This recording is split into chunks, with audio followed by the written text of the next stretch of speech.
सैलाबी रेला जो है वो दरियाए सिंध से टकरा गया है और कितना पानी आया है, कितना नुकसान पहुंचा सकता है, क्या इंतज़ामात जो हैं वो हुकूमत की जानिब से किए गए हैं, इस बारे में आज तफसीली बात करेंगे चीफ़ इंजीनियर गुड्डू बैराज से कि जो सक्खर के ज़ेर इंतज़ाम, सक्खर बैराज के ज़ेर इंतज़ाम दरियाई बंद हैं, उनकी हिफाजत कैसी है, कितने उनको मजबूत बनाया गया है, कितना पानी आ सकता है और सक्खर बैराज की जो सूरत हाल है वो कितनी मजबूत है, क्योंकि सक्खर बैराज के बारे में भी मुख्तलिफ आरा हैं, मुख्तलिफ बातें की जाती रही हैं कि वो सैलाबी रेले का दबाव बर्दाश्त नहीं कर सकता।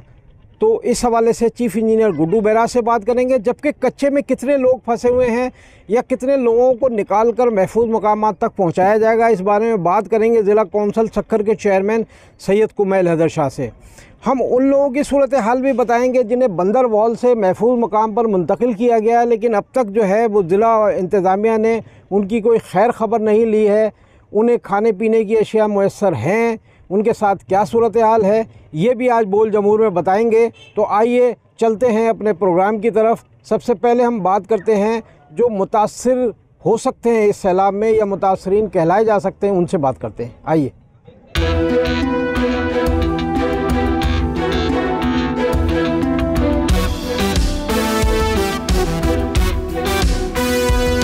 अब हम बात करेंगे दरियाए सिंध के किनारे रहने वाले माहीगीरों से। माहीगीर मजबूर हैं कि वो कहाँ जाएं। पानी तो ऊंचे दर्जे का सैलाबी रेले में आ रहा है, लेकिन उस पानी से बचने के लिए वो कहाँ जाएं। उनकी बड़ी बड़ी कश्तियां हैं, इसलिए उन्होंने अपनी कश्तियों पर ही रिहाइश रखी हुई है। आप देख सकते हैं ये छोटे छोटे बच्चे, ये एक पूरी फैमिली है जो कश्तियों पर रिहाइश पजीर है। अपनी कश्ती ये कहीं छोड़कर जा भी नहीं सकते।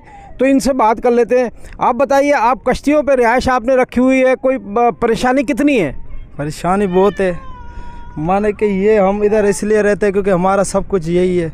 हम किधर कोई जगह बाहर कुछ भी नहीं, हम किधर जाएं, हमारा घर सब कुछ यही है। तो आप जो है अपनी कश्ती पर ही यहाँ पर रह रहे हैं, चाहे कितना भी सैलाब आएगा तो क्या है, अल्लाह की मर्जी है वो तो बस। अच्छा, ये हैं वो लोग जो मतलब कश्तियों में रह रहे हैं। आप ज़रा देखें, यहाँ पर लाइन से जो है दरिया सिंध के किनारे कश्तियाँ मौजूद हैं। इनके छोटे बच्चे, इनका साजो सामान तमाम का तमाम जो है वो कश्तियों में मौजूद है और अपने बच्चों को जो है मतलब महफूज करने के लिए ये कश्तियों के अंदर ही रह रहे हैं। इन्हीं कश्तियों में इनका खाना पीना, रहना, सोना, जागना सब कुछ इन्हीं कश्तियों में। ये तमाम की तमाम जो कश्तियाँ आपको नज़र आ रही हैं, आपको बंदरवाल से निकाल कर यहाँ महफूज मकाम पर पहुँचाया गया। तो आप बताएँ कि आपको कोई सहूलत मिली है?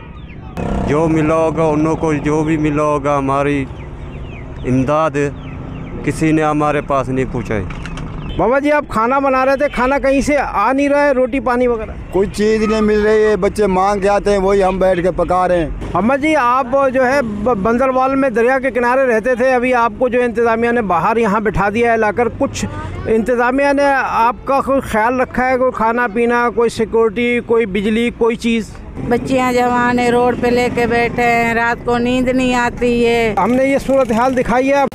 सब्सक्राइब करें और बेल दबाएं ताकि कोई खबर रह न जाए।